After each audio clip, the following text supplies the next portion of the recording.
மத்தேயு 1ஆம் அதிகாரம் அதனுடைய 23வது வசனத்தை நாம் யாவரும் சத்தமாய் வாசிக்கலாம். அவன், இதோ ஒரு கன்னிகை கர்ப்பவதியாகி ஒரு குமாரனை பெறுவாள், அவளுக்கு இம்மானுவேல் என்று பெயரிடுவார்கள் என்று சொன்னான். இம்மானுவேல் என்பதற்கு தேவன் நம்மோடு இருக்கிறார் என்று அர்த்தம். அவருக்கு இம்மானுவேல் என்று பெயரிடுவார்கள் என்று சொன்னான். இம்மானுவேல் என்பதற்கு தேவன் நம்மோடு இருக்கிறார் என்ற அர்த்தம். இன்னைக்கு நம்ம தியானிக்க போகிற காரியம், இயேசு நம்மோடு கூட இருக்கிறார். ஆமென்.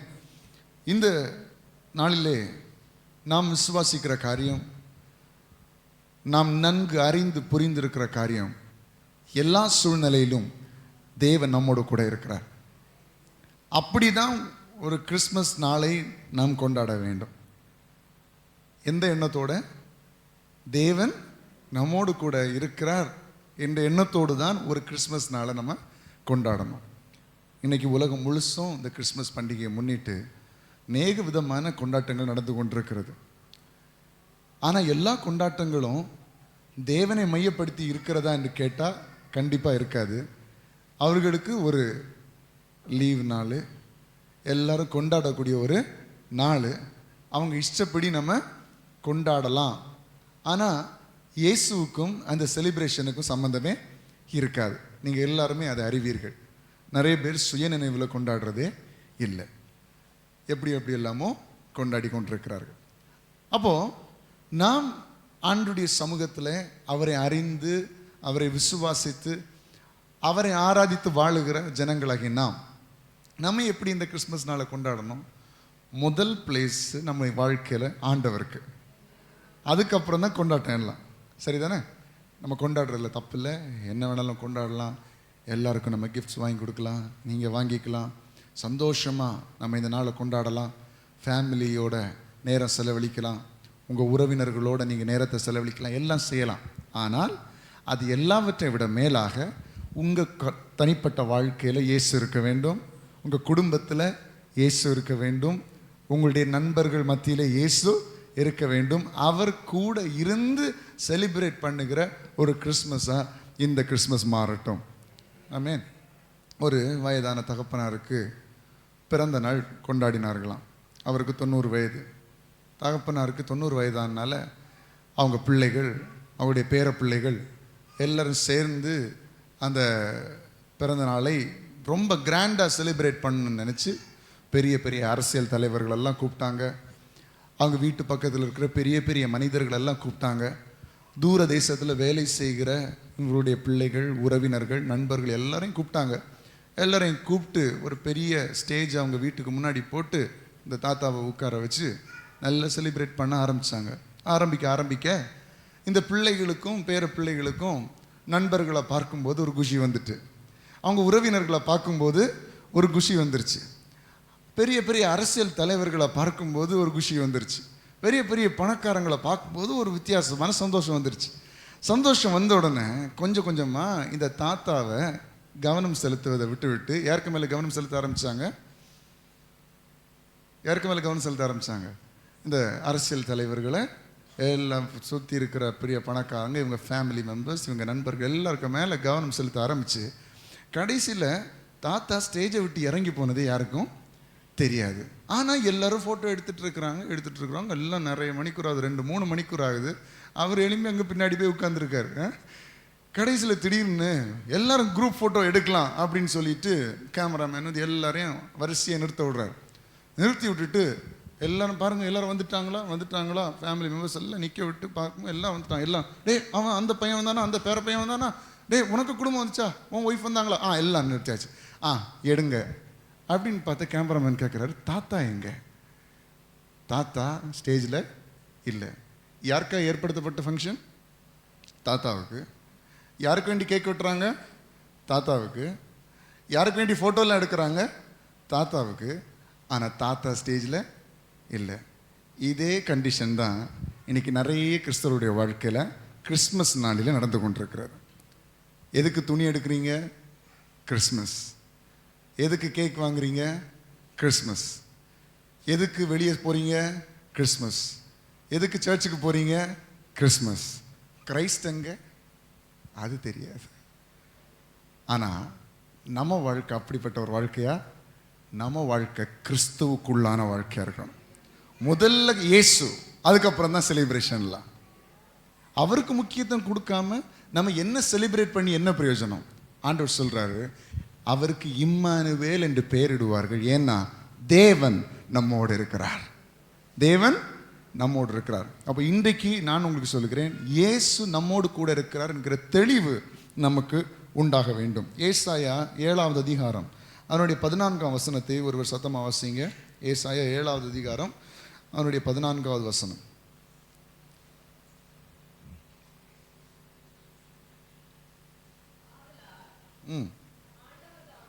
ஆண்டவர் தாமே,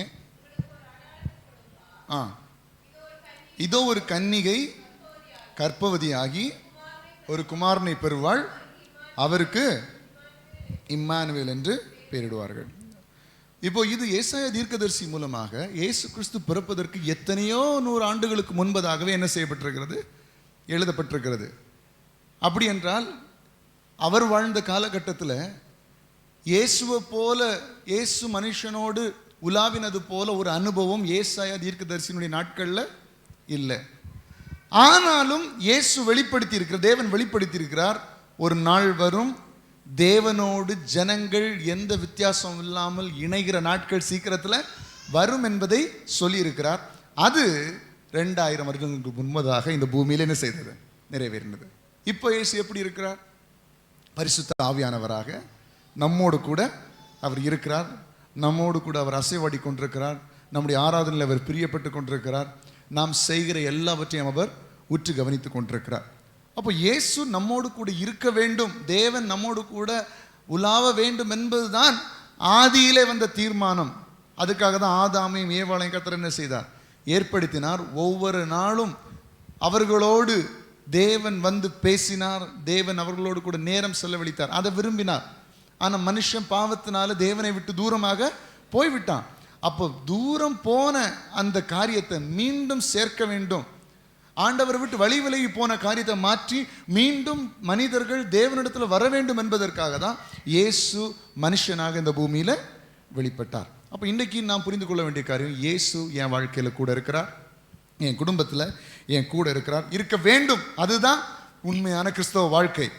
இயேசு இல்லாத ஒரு வாழ்க்கை அது ஒரு உண்மையான வாழ்க்கையாக இருக்கவே முடியாது. சரி, இப்போ இப்படிப்பட்ட தேவன் நம்மோடு கூட இருக்கும்போது என்னென்ன காரியங்கள் நம்முடைய வாழ்க்கையில் நடக்கிறது என்பதை குறித்து மட்டும் ஒரு 4 காரியங்களை சுருக்கமாக தியானித்து நாம் ஜபித்து முடிக்க போகிறோம். இயேசு நம்மோடு கூட இருக்கும்போது முதல் பயங்கரமான காரியம் என்னவென்றால், நமக்கு ஒரு பெரிய பாதுகாப்பு உண்டாகிறது. எல்லாம் சொல்லுங்க, நமக்கு ஒரு பெரிய பாதுகாப்பு உண்டாகும். வாசிக்கலாம். சங்கீதம் 46ஆம் சங்கீதம் அதனுடைய 11ஆம் வசனம்.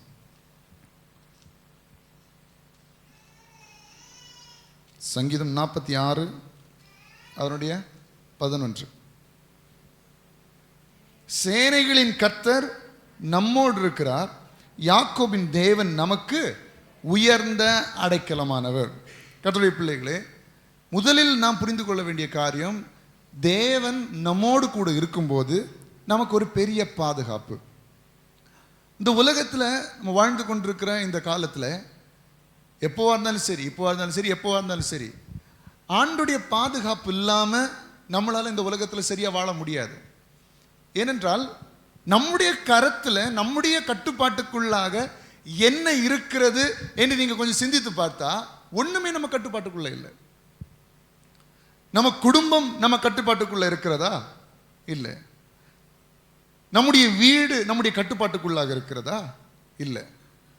நம்ம இந்த உலகத்தில் ஆணுடைய கிருபையினாலே நீங்கள் நிலங்களை வாங்கியிருப்பீர்கள், வீடுகளை கட்டியிருப்பீர்கள், உங்களுக்கு சொந்தமான நிலங்களை நீங்கள் வைத்திருப்பீர்கள். சரிதானே? வச்சிருக்கிறீங்களா இல்லையா?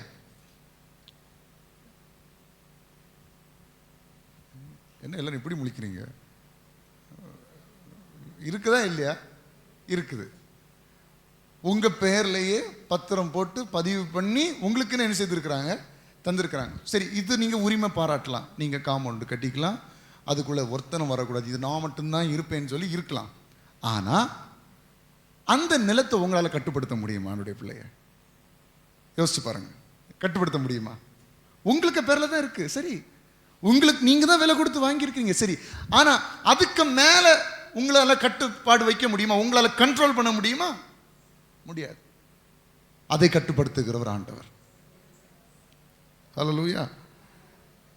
உங்களுடைய குடும்பம் இருக்கிறது, உங்களுடைய பெற்றோர் இருக்கிறார், உங்க பிள்ளைகள் இருக்கிறார்கள். எவ்வளவு தூரம் தான் உங்களால் கட்டுப்படுத்த முடியும்? கட்டுப்படுத்த முடியுமா? முடியாது.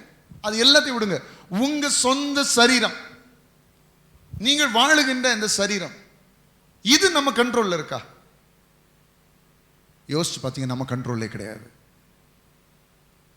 ஏதோ நம்ம பிராக்டிஸ் பண்ணி எல்லாம் செய்யறோமே தவிர, நாம் வாழ்ந்து கொண்டிருக்கிற இந்த சரீரம் கூட நம்முடைய கட்டுப்பாட்டுக்குள்ளாக இல்லை. இதையும் கட்டுப்படுத்துகிறவர் இயேசு ஒருவரே. அப்போ நம்முடைய கட்டுப்பாட்டுக்குள்ளாக இல்லாத எந்த காரியத்திலும் நமக்கு பாதுகாப்பு இல்லை. ஏன்னா எந்த காரியத்திலும் நம்மளால இன்ஃப்ளூயன்ஸ் பண்ணவே முடியாது. நம்ம சொந்தமா வாங்கியிருக்கிற நிலத்திலேயே நம்மளால ஒரு கட்டுப்பாடு வைக்க முடியாது. ஒரு நிலநடுக்கம் வந்தா எவன் வேலை எந்த பத்திரம் வச்சிருக்கான்னா நிலநடுக்கம் வரும். எல்லா பத்திரத்துக்கும் நிலநடுக்கம் தான். அப்போ இந்த உலகத்தில் இருக்கிற இந்த மாதிரி பொருட்கள், காரியங்கள், இன்னும் சொல்ல நம்ம சொந்த சரீரத்திலே நமக்கு ஒரு உரிமை இல்லைன்னா, ஒரு கட்டுப்பாடு இல்லைன்னா, நமக்கு பாதுகாப்பு என்பது நம்மால் உண்டு பண்ண முடியாது. கொஞ்சமாவது முடியும்னா கொஞ்சம் விட முடியாது. நம்மை பாதுகாக்கிறவர் கர்த்தர் ஒருவரே. அதனால தான் தேவன் நம்மோடு கூட இருக்க வேண்டும். அதனால தான் ஆண்டவர் சொல்றாரு, ஒருத்தனும் தன்னுடைய பலத்தை குறித்து மேன்மை பாராட்டக்கூடாது, பெருமை பாராட்டக்கூடாது. நான் செய்தது, நான் கட்டினது என்னுடையது என்று மேன்மை பாராட்டக்கூடாதுன்னு தேவன் சொல்லுகிற காரணம் என்ன? எதுக்கு மேலே நமக்கு கண்ட்ரோல் இல்லை, எல்லாவற்றையும் தேவன் கட்டுப்படுத்தி கொண்டிருக்கிறார். நாம் தேவனை குறித்து மேன்மை பாராட்டுகிறோம், நம்முடைய சரீரத்தை குறித்து நம்ம மேன்மை பாராட்டுகிறது இல்லை. ஏன்னா எல்லாம் தேவன் நமக்கு கொடுத்தது. அப்போ அதனால நம்ம புரிந்து கொள்ள வேண்டும், நான் என்னை பாதுகாக்க முடியாது, என் வீட்டில் உள்ளவர்கள் எங்களை பாதுகாக்க முடியாது, எங்கள் அத்தனை பேரையும் பாதுகாப்பவர் இயேசு ஒருவரே. அதுதான் வசனம் சொல்லுகிறது, சேனைகளின் கர்த்தர் நம்மோடு இருக்கிறார், யாக்கோபின் தேவன் நமக்கு உயர்ந்த அடைக்கலம். அப்போ இம்மானுவேல், தேவன் நம்மோடு கூட இருக்கிறார். அப்படி என்றால் நமக்கு பாதுகாப்பு நிச்சயம். ஒன்று சரியா? ரெண்டாவது, தேவன் நம்மோடு கூட இருக்கும்போது எதிரிகளுடைய கைக்கு நம்மை தப்புவிக்கிறார். எல்லாம் சொல்லுங்க, தேவன் நம்மோடு கூட இருக்கும்போது எதிரிகளின் கைக்கு நம்மை தப்புவிக்கிறார். 1 சாமுவேல் 17ஆம் அதிகாரம் அது 33ஆம் வசனத்திலிருந்து 51ஆம் வசனம் வரைக்கும் பார்க்கும் பொழுது தாவீது கோலியாத்துக்கு எதிராக செய்கிற யுத்தத்தை நம்ம பார்க்கிறோம். இப்போ தாவீது சொல்லுகிறார், நீ உன்னுடைய ஈட்டியை நம்பி, உன் பட்டயத்தை நம்பி, இப்போ நம்ம அதை வாசிக்கிறதுக்கு நேரம் இல்லை, உங்களுக்கு எல்லாருக்கும் தெரிந்த சம்பவம் ஆகுறதுனால நான் அதை சுலபமாக உங்களுக்கு சொல்லி விடுகிறேன். நீ ஈட்டியை நம்பி, பட்டயத்தை நம்பி, கேடகத்தை நம்பி என்னிடத்துல வருகிற, ஆனால் நான் நீ நிந்திக்கிற சேனைகளின் கர்த்தருடைய நாமத்தினால் நான் என்ன செய்கிறேன்? வருகிறேன். அப்போ தாவீதோடு கூட இருக்கிறது யாரு? கர்த்தர். கோலியாத்துக்கு முன்பதாக தாவீது நிற்கும் போது மட்டும்தான் சேனைகளின் கர்த்தர் கூட இருந்தாரா? இல்லை. அதுக்கு முன்பு சொல்ல, ஒரு விசை கரடி, ஒரு விசை சிங்கம் என்னை பட்சிக்க வந்தது, அவற்றை நான் ஜெயித்தேன். யார் மூலமாக ஜெயித்தார்? தாவீது. கர்த்தர் தாவீதோடு கூட இருந்தபடினால. அப்ப இப்போ ஒரு பெரிய பிரச்சனை. கோலியாத் மொத்த நாடும் நடுநடுங்கி கொண்டிருக்கிறது. மொத்த நாடும் நடுநடுங்குகிற ஒரு மனிதனை பார்த்து ஒரு மனுஷன் எதிர்த்து நிற்க முடியுமா? நடக்கக்கூடிய காரியமா இந்த உலகத்துல? ஒரு தேசமே, ஒரு இந்திய தேசமே ஒரு மனுஷனை பார்த்து பயப்படுதுன்னு வச்சுக்கோங்க. இந்தியாவில் இருக்கிற ஒரே ஒருத்தன் போய் அவனுக்கு முன்பதாக தைரியமா நிற்பானா? நடக்கவே நடக்காது. Practically impossible. யாருமே அப்படி செய்யவே மாட்டாங்க. ஒரு நாடே பயப்படுது, ஒரு ராணுவமே பயப்படுது, ஒரு ராஜாவே பயப்படுறான், பல நாடுகளோடு கூட தொடர்பு இருக்கிறவனே பயப்படுறான். அப்படி பயப்படுற ஒரு மனுஷனை பார்த்து அவனுக்கு விரோதமா ஒரு சிறிய மனுஷன் நிற்க முடியுமா? முடியாது. ஆனால் நின்றான். ஏன் தெரியுமா? தேவன் அவனோடு கூட இருந்தார். இம்மானுவேல் ஆகிய தேவன் அவனோடு கூட இருந்தார். இப்போ கோலியாத்துக்கு முன்பதாக நிற்கிறான். கோலியாத்துக்கு முன்பதாக நிற்கும்போது அவன் நிந்திக்கிறான், அவமானப்படுத்துகிறான். என்னோட எவ்வளவு சிறியவனா இருக்கிற, எவ்வளவு நீ தொடி எடுத்துட்டு வர்றதுக்கு நான் என்ன நாயா அப்படி என்று சொல்லிலாம் கேட்கிறான். 44ஆம் வசனத்தில் பார்க்கிறோம், பின்னும் அந்த பெலிஸ்தன் தாவீதை பார்த்து, என்னிடத்தில் வா, நான் உன் மாம்சத்தை ஆகாயத்து பறவைகளுக்கும் காட்டு மிருகங்களுக்கும் கொடுப்பேன் என்றான். 45ஆம் வசனத்தில் சொல்லுகிறான், பெலிஸ்தனை நோக்கி, நீ பட்டயத்தோடும் ஈட்டியோடும் கேடகத்தோடும் என்னிடத்தில் வருகிறாய், நானோ நீ நிந்தித்த இஸ்ரவேலுடைய இராணுவங்களின் தேவனாகிய சேனைகளுடைய கர்த்தரின் நாமத்திலே உன்னிடத்தில் வருகிறேன். கடைசியில் என்னாச்சு? தாவீது பெலிஸ்தனை ஜெயித்தான். அப்போ தேவன் நம்மோடு கூட இருக்கும்போது நமக்கு கிடைக்கிற ஒரு மிகப்பெரிய காரியம், எதிரிகள் இடத்திலிருந்து கர்த்தர் நம்மை தப்புவிக்கிறவராக இருக்கிறார். இன்றைக்கு உங்களுக்கு விரோதமாக நீங்கள் நினைப்பீங்க, இவங்க எனக்கு விரோதமாக செயல்படுறாங்க, இவங்க எனக்கு விரோதமாக பல காரியங்களை பண்ணுறாங்க. இப்போ உள்ள காலங்களில் எல்லாம் தாண்டி ஆவிக்குரிய விதத்தில் எனக்கு விரோதமாக மந்திரம் பண்ணுறாங்க, எனக்கு விரோதமாக பிலிசீனம் பண்ணுறாங்க, எனக்கு விரோதமாக பிசாசு ஏவி விடுறாங்க, இப்படிலாம் நிறைய பேர் சொல்லுகிறதை நம்ம கேள்விப்படுகிறோம். நான் சொல்லுகிறேன், தேவன் உங்கள் கூட இருந்தால் எல்லாவற்றிலும் ஒரு பெரிய பாதுகாப்பை கர்த்தர் கட்டளையிடுவார். எதுவுமே உங்களை மேற்கொள்ள முடியாது. யார் பிசாசை ஏவி விட்டாலும் சரி, யார் என்ன மந்திரம் பண்ணாலும் சரி, நீங்கள் ஆண்டவர் கூட ஐக்கியம் கொள்ளும்போது, தாவீது எப்படி கர்த்தருடைய இருதயத்துக்கு ஏற்றவனாக இருந்தாரோ அதே போல் நாமும் கர்த்தருடைய இருதயத்துக்கு ஏற்றவர்களாக இருக்கும்போது எந்த பிசாசும் நம்மளை தொட முடியாது. ஹல்லேலூயா. அது மாத்திரமல்ல, உலக பிரகாரமான எதிர்ப்புகள், மனுஷனுடைய எதிர்ப்புகள், மனுஷன் நமக்கு விரோதமாக எழும்புகிற காரியங்கள், இதில் எல்லாவற்றிலும் நீங்கள் நம்பிக்கை கொள்ளணும். ஏசப்பா ஏன் கூட இருக்கிறார், இந்த மனுஷன் எனக்கு விரோதமாக எதுவும் செய்ய முடியாது. அப்படி நீங்கள் விசுவாசிக்கும் பொழுது கர்த்தர் நிச்சயமாக அந்த எதிரிகளுடைய கைகளுக்கு உங்களை தப்புவிப்பதை நீங்கள் நேரடியாகவே பார்ப்பீர்கள். எதிராய் பேசுகிற மனிதர்கள், எதிராய் எழும்புகிற மனிதர்கள், சில பிள்ளைகளுக்கு எதிர்ப்புகள் இருக்கும் பாருங்க. தாங்க ஸ்கூலில் படிக்கிற இடங்களில், பெரியவங்களுக்கு வேலை பார்க்குற இடங்களில், ஆஃபீஸில் மனுஷனுடைய எதிர்ப்புகள் பல விதங்களில் வரும். ஆனால் அப்படிப்பட்ட எதிர்ப்புகள் வரும்போது நீங்கள் பயப்படக்கூடாது. உங்கள் கூட இயேசு இருக்கிறார். தாவீதுக்கு ஜெயத்தை கட்டளையிட்ட இயேசு உங்களுக்கும் ஜெயத்தை கட்டளையிடுவார். அப்போ தேவன் நம்மோடு கூட இருந்தால். ரெண்டாவது என்ன பார்த்தோம்? எதிரிகளுடைய கைகளுக்கு நம்மை தப்புவிப்பார். மூன்றாவது, தேவன் நம்மோடு இருந்தால் நம்மை கனப்படுத்துவார். எல்லாரும் சொல்லுங்க, தேவன் நம்மோடு இருந்தால் நம்மை கனப்படுத்துவார். அதற்கு ஒரு பெரிய எடுத்துக்காட்டு யோசேப்பு. யோசேப்பு அவனுடைய வாழ்க்கையின் எல்லா பகுதிகளிலும் வேதவசனம் சொல்லுகிறது, தேவன் யோசேப்போடு கூட. எல்லாம் சொல்லுங்க, தேவன் யோசேப்போடு கூட இருந்தார். அப்படின்னா சகோதரர்கள் அவனை குழியில் தள்ளும் போதும் சொல்லுங்க, தேவன் யோசேப்போடு கூட இருந்தார். அவனை விற்று போடும் போதும் தேவன் யோசேப்போடு கூட இருந்தார். அவன் சிறைச்சாலையில் தள்ளப்படும் போதும், தேவையில்லாத ஒரு கெட்ட பெயர் வாங்கி அவன் செய்யாத தப்புக்கு எங்கே போகிறான், ஜெயிலுக்கு போகிறான், அப்பவும் தேவன் யோசேப்போடு கூட இருந்தார். அதுக்கு பிறகு தேவன் அங்கிருந்து நேரடியாக உயர்த்துகிறார். எப்படின்னா, பார்வோனுக்கு அடுத்த ஸ்தானத்தில் கர்த்தர் உயர்த்துகிறார். அப்பொழுதும் தேவன் யோசேப்போடு கூட இருந்தார். அப்போ நல்லா கவனிங்க, யோசேப்போடு தேவன் இருந்ததுனால அவனை எவ்வளோ பெரிய உயரத்துக்கு தேவன் கொண்டு போனார் என்று சொல்லி நீங்கள் பார்க்க வேண்டும். அற்பமாக ஒரு 5 பேர் சேர்ந்து குழியில் தள்ளி போட்ட ஒரு மனுஷன் இப்போ ஒரு நாட்டுக்கே அதிகாரியாக இருக்கிறான். ஹல்லேலூயா. எகிப்து தேசம் என்பது ஒரு பெரிய தேசம், ஒரு சிட்டி போல ஒரு ஏரியா, அவ்வளோ நாகரிகம் நிறைந்த, அவ்வளவு நவீன திட்டங்கள் நிறைந்த ஒரு நகரம். ஆனால் அதில் கூட கர்த்தர் யோசேப்பை அதிகாரியாக மாற்றினார் என்றால் தேவன் யோசேப்போடு கூட கனப்படுத்துகிறார்.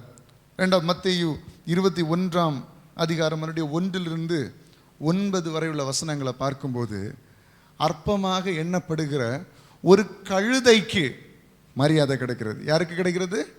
ஒரு கழுதைக்கு. என்ன காரணம்? இயேசு அந்த கழுதையின் மேல் ஏறினார், பயணம் செய்தார். இதில் வாசிக்கிறதுக்கு நேரம் இல்லை, நீங்கள் இதை மார்க் பண்ணி வச்சுக்கோங்க, வீட்டில் போய் வாசிங்க. மத்தேயு 21ஆம் அதிகாரம் 1 to 9 வரை உள்ள வசனங்களை பார்க்கும்போது, ஒரு கழுதை, அற்பமாக எண்ணப்படுகிற கழுதை, ஆனால் அந்த கழுதையின் மேல் இயேசு ஏறின போது கனப்படுத்தப்படாத, எல்லாராலும் புறக்கணிக்கப்படுகிற, எல்லாராலும் அற்பமாக எண்ணப்படுகிற அந்த கழுதைக்கு அவ்வளோ பெரிய மரியாதை கிடைத்தது. ஹல்லேலூயா. அப்போ அந்த கழுதை கிடைக்கணும், நம்ம கிடைக்காதா? கிடைக்கும். ஆண்டவர் சொல்ல, ஆகாயத்து பறவைகளை விட நீங்கள் விசேஷித்தவர்கள் அல்லவா, காட்டு புஷ்பங்களை விட நீங்கள் விசேஷித்தவர்கள் அல்லவா என்று ஆண்டவர் சொல்லுகிறார். அப்படி என்றால், அப்படி ஒரு மிருக ஜீவனை கர்த்தர் கனப்படுத்துவார் என்றால், அவருடைய பிள்ளைகளாயிருக்கிற நம்மை கனப்படுத்துவது நிச்சயம். யோசேப்பை எப்படி கனப்படுத்தினாரோ அதே போல உங்களையும் என்னையும் நம்மை நிந்தித்த ஜனங்களுக்கு முன்பதாக, நம்மை அவமானப்படுத்தின ஜனங்களுக்கு முன்பதாக, நம்மை குழியில் தள்ளின ஜனங்களுக்கு முன்பதாக, நம்மை வெறுத்து ஒதுக்கின ஜனங்களுக்கு முன்பதாக நம்மை என்ன செய்வார்? கனப்படுத்துவார். தான் தேவன் நம்மோடு கூட இருக்கிறார் என்கிறதுக்கு அடையாளமே அதுதான். இப்போ யோசேப்பு குழியில் விழும்போது ஜனங்களுக்கு தெரியாது தேவன் யோசேப்போடு கூட இருந்தார்னு, தெரியுமா?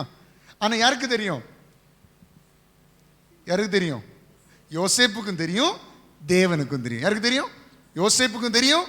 குழியில் தள்ளிப்படும் போதும் ஒரு மனுஷனுக்கும் தெரியாது, சகோதரனுக்கு தெரியாது இவன் கூட ஏசப்பா இருக்கிறார், இவன் கூட தேவன் இருக்கிறாருன்னு கூட இருக்கிறவங்களுக்கு தெரியாது.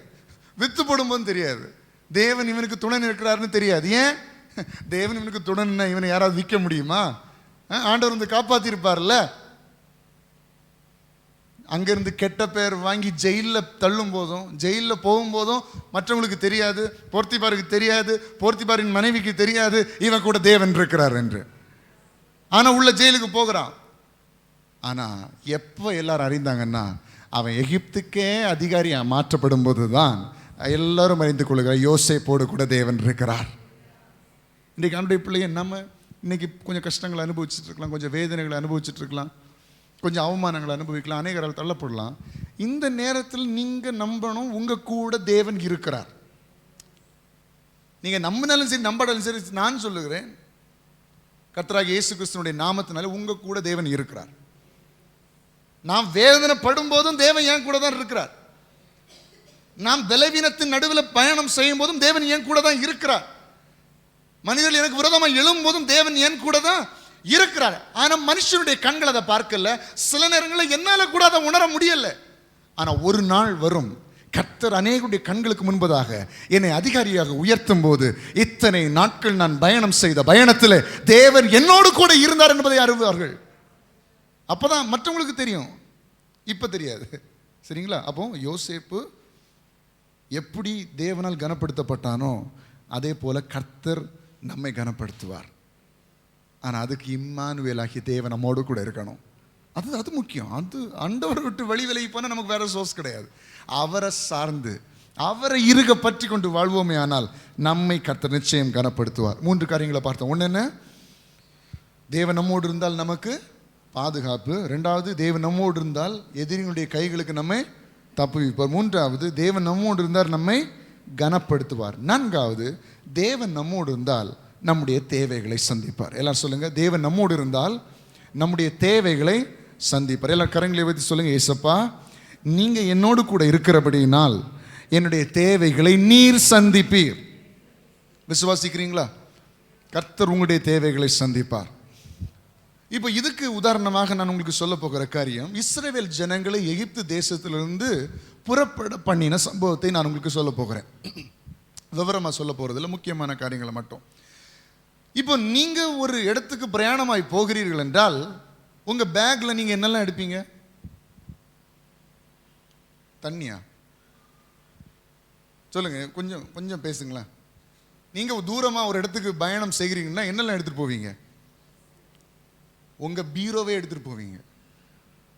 என்ன போய் சொல்கிறீங்க? உங்கள் பீரோவே உங்கள் பேக்குள்ளே இருக்கும். என்னடா பீரோவில் இருந்து ஒரு துணியும் காணும், எல்லாம் பேக்கில் இருக்குது. விட்டால் கட்டில் கூட நீங்கள் என்ன செய்வீங்க? எடுத்துகிட்டு போவீங்க. வேறு கட்டில் படுத்தா எனக்கு தூக்கம் வராது, பெட்ஷீட்டு தலையணை எல்லாம் எடுத்துகிட்டு போவீங்க. அப்படி தானே? ஏன்னா உங்களுக்கு தேவையான எல்லாவற்றையும் நீங்கள் என்ன செய்வீர்கள்? எடுத்துகிட்டு போவீர்கள். எத்தனை நாள் போகிறீங்க? ஒரு நாள் பயணம் பண்ணுறதுக்கு மொத்த வீடையுமே காலி பண்ணிட்டு போயிட்டு வருவோம் நம்ம. இங்கே எகிப்து தேசத்திலிருந்து இஸ்ரவேல் ஜனங்களை புறப்பட பண்ணுகிறார் ஆண்டவர். ஆனால் இந்த பயணம் எத்தனை நாட்கள் என்று யாருக்குமே தெரியாது, எத்தனை வருடம் ஆகும் யாருக்குமே தெரியாது. ஆனால் புறப்பட்டு தான் ஆகணும். புறப்பட்டு போகிறது எங்க? சிட்டியில் இல்லை. எங்க போறாங்க? வனாந்தரத்துல. வனாந்தரத்துல ஒண்ணுமே இருக்காது. வனாந்தரத்துல அதான் வனாந்தரம், சூன்யமான இடம். ஆகிறதுக்கு ஒன்றும் இருக்காது, குடிக்கிறதுக்கு தண்ணி இருக்காது. நாங்கள்லாம் வெளியே போகும்போது வண்டியில் 4 பக்கமும் என்னதான் இருக்கும்? தண்ணி பாட்டிலாக தான் இருக்கும். தண்ணி 2 லிட்டர் 3 லிட்டர் தண்ணி எல்லாம் வச்சு வச்சுட்டு போவோம். ஏன்னா நமக்கு முதல் முக்கியமான தேவை என்னது? தண்ணி. இதே 5 பாட்டில் எடுத்துட்டு வனாந்தரத்துக்கு போக முடியுமா நம்ம? அப்போ இந்த இஸ்ரவேல் ஜனங்கள் கொஞ்ச நெஞ்சம் இல்ல, லட்சக்கணக்கில் ஜனங்கள். இந்த லட்சக்கணக்கில் ஜனங்களை வனாந்தரத்தில் நடத்த முடியும்னா மனுஷனால முடியுமா? இதுதான் தேவைகளை சந்திக்கிற கர்த்தர். அப்போ இப்படிப்பட்ட ஒரு தேவனை ஆராதித்து கொண்டிருக்கிற நீங்கள் வனாந்தரத்தில் வாழல, எகிப்து தேசத்துல நீங்க புறப்படல, நல்லதான் வச்சிருக்கிறாரு. இப்போ உங்க தேவைகளை சந்திப்பாரா மாட்டாரா? நான் இன்னைக்கு விசுவாசிக்கிறேன், எகிப்து தேசத்திலிருந்து இஸ்ரவேல் ஜனங்களை வனாந்தரம் வழியாய் வழி நடத்தின ஆண்டவரால் அந்த ஜனங்களுடைய தேவைகளை சந்தித்து போஷிக்க முடியும் என்றால், இன்றைக்கு இந்த 2024 வருடத்தில் வாழ்ந்து கொண்டிருக்கிற என் வாழ்க்கையில என் தேவைகளை சந்திப்பது அதிக நிச்சயம். எத்தனை பேர் விசுவாசிக்கிறீங்க? ஒன்றுமே இல்லாத இடத்துல வானத்திலிருந்து மன்னாவையும் காடைகளையும் அற்புதமாக கற்பாரில் தண்ணீரையும் வர வைத்து இஸ்ரவேல் ஜனங்களை போஷிக்க ஆண்டவரால் முடியுமானால், எல்லா நன்மைகளும் சுற்றி நம்முடைய கண்களுக்கு எதிராக இருக்கும்போது அதிலிருந்து கர்த்தர் எனக்கு கொடுப்பது அதிக நிச்சயமா இருக்கிறது. ஹல்லேலூயா. எல்லாம் கண்ணு முன்னாடி இருக்குது, அங்க இருக்கு, இங்க இருக்கு, என் கண்ணு முன்னாடி தான் இருக்கு. அப்ப கண்ணுக்கு தெரியாத இடத்திலேயே தேவன் போஷிக்க முடியும். கண்ணுக்கு தெரிகிற இடத்துல போஷிக்க முடியுமா? முடியாதா? முடியும். ஆமென். வாசிங்க யாத்திராகமம் 3ஆம் அதிகாரம் 10, 11, 12. கொஞ்சம் வேகமா போட்டீங்கன்னா நல்லா இருக்கும். யாத்திரை 3:10. நீ இஸ்ரவேல் புத்திரராகிய என் ஜனத்தை எகிப்திலிருந்து அழைத்து வரும்படி உன்னை பார்வோனிடத்துக்கு அனுப்புவேன், வா என்றார். அப்பொழுது மோசே தேவனை நோக்கி, பார்வோனிடத்துக்கு போகவும் இஸ்ரவேல் புத்திரரை எகிப்திலிருந்து அழைத்து வரவும் நான் ஏமாத்திரம். ஏன்னா இஸ்ரவேல் ஜனங்களை அவங்களுடைய கேரக்டரை பொறுத்த மட்டும் நியூயார்க் சிட்டிலே அவங்கள நடத்த முடியாது, எல்லாம் இருக்கிற இடத்துலயே அவங்கள. அப்போ வனாந்தரத்தில் நடத்துவது என்பது நடக்கவே நடக்காத. அதான் சொல்றான் ஆண்டவரே, அவங்களை நடத்துவதற்கு நான் ஏமாத்திரம். அதற்கு அவர், எல்லாரும் சேர்ந்து வாசிங்க, நான் உன்னோடே இருப்பேன். எல்லாரும் சொல்லுங்க, நான் உன்னோடே இருப்பேன். நீங்க சொல்வீங்க, ஆண்டவரே புதிய வருஷத்துல எனக்கு நிறைய தேவைகள் இருக்குதுப்பா, இன்னைக்கு கிறிஸ்மஸ் டைம்ல எனக்கு நிறைய தேவைகள் இருக்குது ஆண்டவரே, எல்லாரும் பயங்கரமா இருக்கிறாங்க, ஆனா எல்லாரும் போல நல்ல சந்தோஷமா என்னால இந்த நாட்களை கொண்டாட முடியல. ஆண்டவர் சொல்லுகிறார், நான் உன்னோட இருக்கிறேன், நான் உன்னோட இருக்கிறேன். இப்ப பாருங்க, எங்களால கூட ரொம்ப நல்லா ஒண்ணுமே யோசிக்க முடியல அப்பா இல்லாததுனால. அப்ப நான் விசுவாசிக்க வேண்டிய காரியம், ஏசப்பா என் கூட இருக்கிறார். அல்லேலூயா. தேவன் என்னோடு கூட. ஒவ்வொருத்தருடைய சூழ்நிலைகள் வித்தியாசம். எனக்கு இப்படி ஒரு சூழ்நிலைன்னா உங்களுக்கு இன்னொரு விதமான சூழ்நிலை இருக்கும், மற்றவங்களுக்கு இன்னொரு விதமான சூழ்நிலை இருக்கும். ஆனால் அதெல்லாம் யோசிச்சிருந்தா இப்போ ஒன்றும் முடியாது. இப்போ நான் சிந்திக்க வேண்டிய ஒரே ஒரு காரியம், அவர் என்னோடு கூட இருக்கிறார், அவர் என்னோடு கூட இருக்கிறார். மோசே சொல்லுகிறான், இந்த எகிப்து ஜனங்கள், இது எகிப்திலிருந்து இஸ்ரவேல் ஜனங்களை நடத்துவதற்கு நான் ஏமாத்திரம் ஆண்டவரே. நீங்க சொல்வீங்க, ஆண்டவரே என் பிள்ளைகளை நடத்துவதற்கு என்னால் முடியல, என்னுடைய வேலையை செய்வதற்கு என்னால் முடியல, படிக்கிறதுக்கு என்னால் முடியல, தொழில் செய்வதற்கு என்னால் முடியல, என் தேவைகள் சந்திக்கப்படுவதற்கு என்னால் முடியல, என் கஷ்டங்கள் மாற வைப்பதற்கு என்னால் முடியல, நான் எம்மாத்திரம். அந்த நேரத்தில் ஆண்டவர் சொல்லுகிறார், நான் உன்னோடு இருக்கிறேன், நான் உன்னோடு இருக்கிறேன். இதை கர்த்தர் உங்களை பார்த்து தான் சொல்றார், கர்த்தர் உங்களோடு கூட இருக்கிறார். கர்த்தர் நீங்க அனுபவிக்கிற வேதனைகள்ல கூட இருக்கிறார்.